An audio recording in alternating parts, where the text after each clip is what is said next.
kulan wacan daawada meel walbo aad joogto waxaad ku soo dhawaataa janaal kale waayo filmis oo hadaan oo kale kuu soo gudbiya muuqaalo ugu dambeeya ee la xiriira arrimaha Bollywoodka. muuqaalkana maanta waxaan ku soo qaadanaynaa filimada uu sameeyay Salman Khan kuwooda ugu guuldarada weyn ama noqday big flops muddo 30 sano ah uu film jelista ku jiray. Salman Khan ayaa ka mid ah aktarada ugu guulaha badan India wuxuuna gaaray darajada mega star oo ah xidig miisaan weyn ku leh Bollywoodka.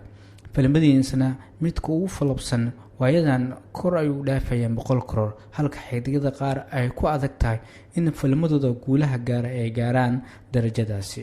haddaba aan u soo dhaadhacno warbixintana maanta aan ku eegayna Salman Khan ee 10 filim ee guuldarada waaweyn gaareen.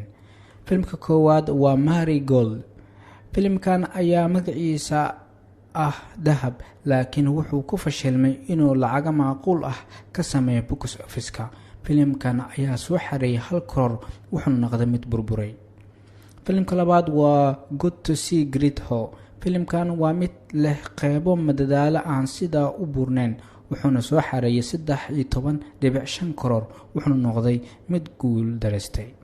filimka saddexaad waa Hello. filimkan ayaa ku saabsan nolosha dadka ka shaqeeya xarumaha telefoonada. filimkan ayaa soo xareeyay 12.25 crore wuxuuna noqday mid flop ah. filimka afraad waa Heroes. filimkan ayaa xidigo waaweyn la iskugu keenay waxaana ka mid ah Mutum, Sunny Deol, Preity iyo Salman Khan laakiin wuxuu noqday mid flop ah wuxuuna soo xareeyay 13.25 crore. filimka shanaad waa Yufraj. filimkan ayaa mid kaloo dasar la iskugu keenay wuxuuna noqday mid guuldarooba asaguna soo xareeyay 17 crore waana mid flop ah. filimka lixaad waa Man or Masterskana. filimkan ayaa ujeedadiisa ilaa hadda aan la ogeyn waana mid burburay wuxuuna soo xareeyay 8 crore. lambarka 7 waa London Dreams. filimkan ayaa ku saabsan wiil ciyaal xaafadeed ah oo noqonaya xidig waana mid kaloo burburay wuxuuna soo xareeyay 26 crore. filimka 8 waa Fear.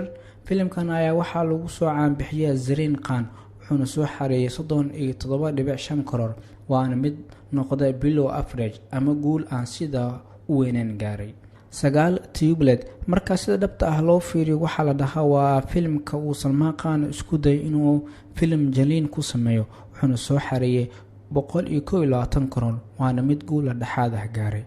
filimka 10aad waa Race 3. waa mid difaacaya dhamaanba shuruucda jir ahaaneed waana mid la yimid lacag fiican oo gaaraysa 161 crore waana filimka kamid ah filimada 10aad ee ugu dambeeyay ee Salman Khan ka guul dareystay. inta ayaan ku soo xiriyaa muuqaalkana maanta aan kaga hadlaynay Salman Khan ee filimadiisa guulaha darada waaweyn gaareen. haddii aad ka hesho warbixintan la wadaag asxaabtaada.